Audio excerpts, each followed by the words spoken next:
Hello and welcome to Quick Charge. I'm Mikey G, and it's Tuesday, October 25th. Tesla is expanding the hiring of recruiters and a support team for high-volume hiring efforts going on in Quebec. This is among rumors that a potential factory is coming to the region. Earlier this year, we started reporting on evidence that Tesla has been looking at a potential factory location for Canada as their next gigafactory. This hiring effort started back in September, but now a new job posting for a recruiting coordinator based in Laval, Quebec, has opened up. In the job posting, Tesla writes that the coordinator will, quote, work closely with high-volume recruiters. Musk had said that Tesla is looking to announce their next location of the gigafactory by the end of the year. But at the pace that the clues are lining up, at least Electrek listeners will have to pretend to be surprised. Tesla has produced a new guide to familiarize yourself with the sounds that the electric cars make. Tesla has been making a concerted effort to improve upon their service process, and it appears that this could be a move to stave off service requests that are actually rooted in normal operation.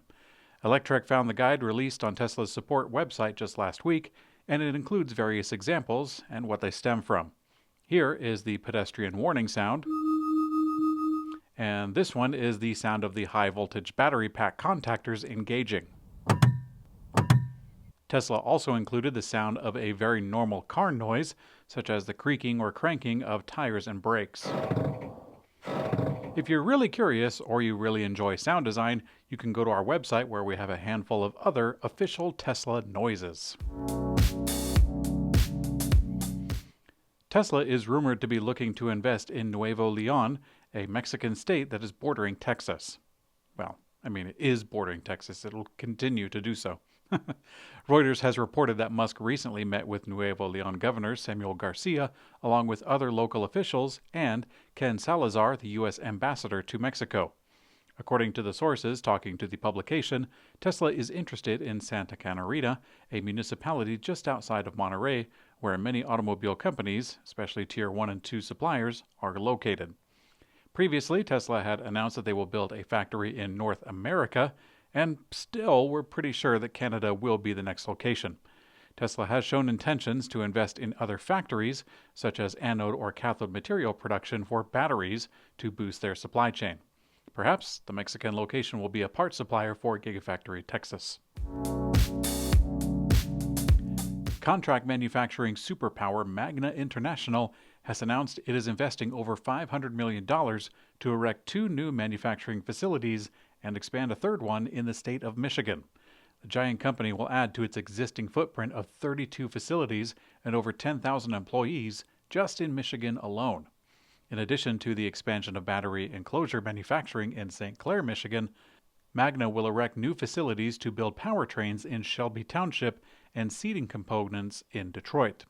This is a savvy move by a major contract manufacturer as more and more automakers look to move their vehicle and battery component assemblies into U.S. soil. The whole purpose of this is to qualify for the federal tax credits under the recently signed Inflation Reduction Act. Fresh off the completion of a new production facility in China, Lotus has officially launched its all-electric hyper SUV, the Eletre. Lotus's electric SUV will come available in 3 separate versions, with a choice of single or dual-motor powertrains. We have the full specs and breakdown of the trim levels on our site, but here are a few highlights. The max range, which is using the WLTP test, is 373 miles. The highest acceleration is 0 to 100 kilometers per hour in 2.95 seconds. And the vehicle also boasts 905 horsepower.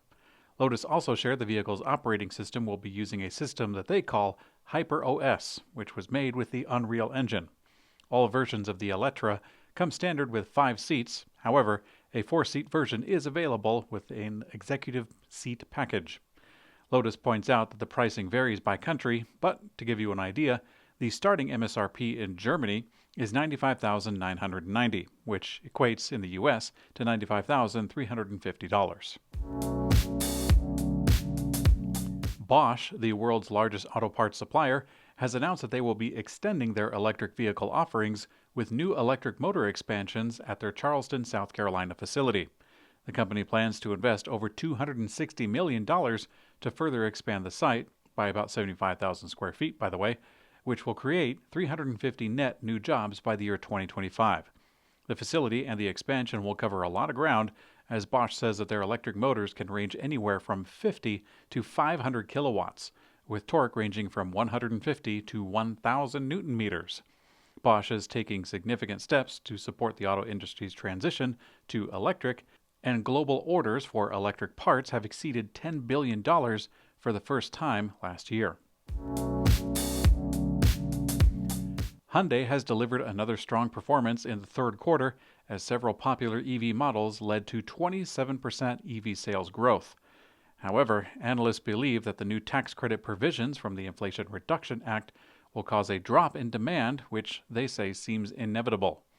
In the U.S. market, the Ioniq 5 fell from 1,516 sales in August to 1,306 in September. That's down 14%.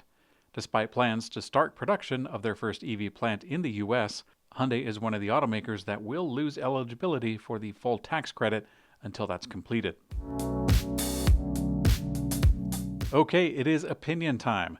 I think that Magna International increasing their footprint in the U.S. is a good sign of things to come. And come to think of it, with Bosch doing the same thing. At the moment, it seems America will become a manufacturing hub for electric vehicles. Of course, China is too, but we really can't escape that.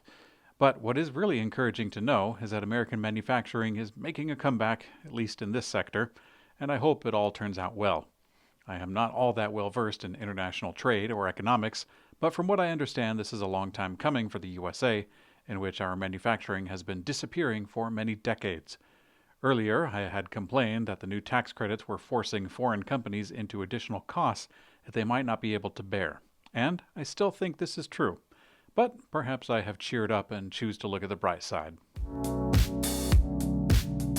In today's community comment found on YouTube, Rick Levesque says, "Unfortunately, I have little problem imagining the Chinese government buying a bunch of Cybertrucks for crowd control."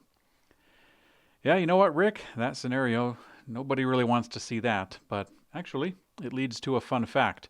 One of our other sites in our news network, called Drone DJ, features Scott Simi, who actually wrote a book on the Tiananmen Square massacre. Simi himself had worked in Beijing for the China Central Television before the outbreak, and himself was present during the events that unfolded. I've got a link for the book in the description if you enjoy Chinese history as much as I do. Thanks for watching Quick Charge by Electrek.